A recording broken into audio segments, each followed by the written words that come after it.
I would like to talk about mental health and the dying matters and put those two together. So people may be aware that from the 10th to the 16th of May is Mental Health Matters Week, but it is also Dying Matters Week as well. So I thought it would be important to make links between the two and highlight what people might find important about those two things. So for me particularly, that is around people that have a severe and enduring mental illness, and making sure that dying is something that is supported and planned for, rather than an eventuality that is perhaps something that they would not choose to happen at their end of life.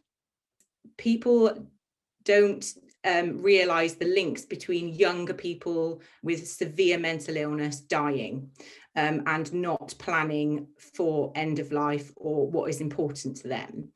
You also have issues where people with severe mental illness also have a number of associated physical health complaints that are often not planned for and not fully supported because of the severe mental illness. I was a clinician within mental health services for over a decade, and I saw many examples of younger people dying in situations or eventualities where their thoughts and wishes perhaps weren't considered as well as they should have been, and perhaps weren't taken into account in ways they should have. Many people might be aware that in mental health services there is a facility for advanced decision making and planning, and that's available on systems, but many of those are left blank. And so something around highlighting that it would be important to understand someone's wishes should the scenario arise where they're very physically ill or they can't make decisions for themselves around their care. Perhaps they lose capacity to make those decisions. At least there would be something to highlight what is important to them. A scenario of this, I guess, is a younger person when I worked in the field who had mental health needs, who had an acquired brain injury and lost capacity because of the brain injury. And he had been supported by a parent all his life since he was a child, and he had a girlfriend that he lived with. So no advanced decision making had been done. There was no power of attorney for health and welfare.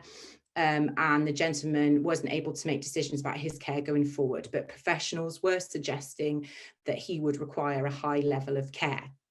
Now, the parent and the partner had differing opinions on what care would look like for that person.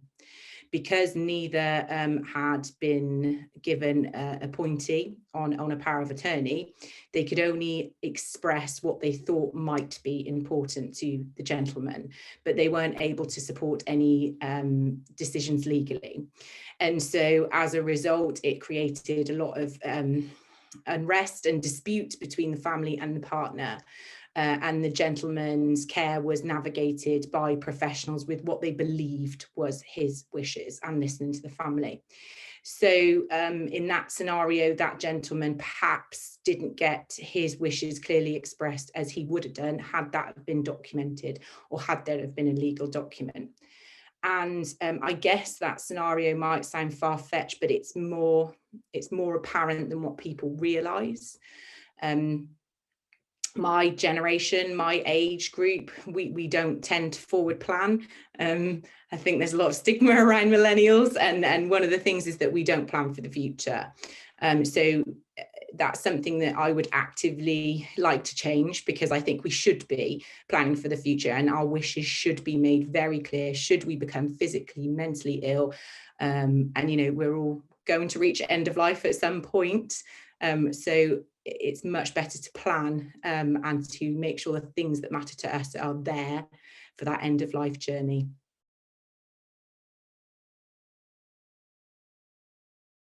In terms of mental health, The paper, people might be aware of the Mental Health Act white paper, which was published this year. And that suggests a much more personalised approach about making sure that people's wishes, views, legal positions in terms of lasting power of attorneys are present and are available in that person's care planning, and that their wishes are at the forefront and they are much more involved in decision making. So that's something that is crucial. Something that is already available is the Mental Capacity Act, and if people are familiar with that, it does say that a person's views, wishes should be expressed regardless of whether the person has capacity or not. But I would urge people to have that within an available legal document. So what that might look like is a will, or it may look like a lasting power of attorney. If people are not familiar with lasting power of attorneys, there are two main ones, health and welfare or finance, and you can get both. But with health and welfare, you can have people that you trust and care about to support decision making around your care needs should you lose the ability to do that. And that could happen to any person at any time.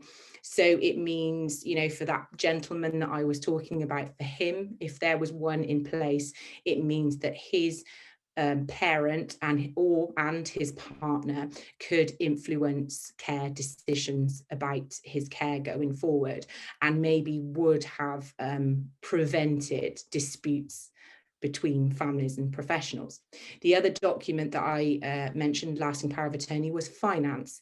So this particularly comes into play if someone needs a care home or a care provision, and other people need to access their finances to fund that, or fund bits and pieces that they need, like a paper and having their hair done and things.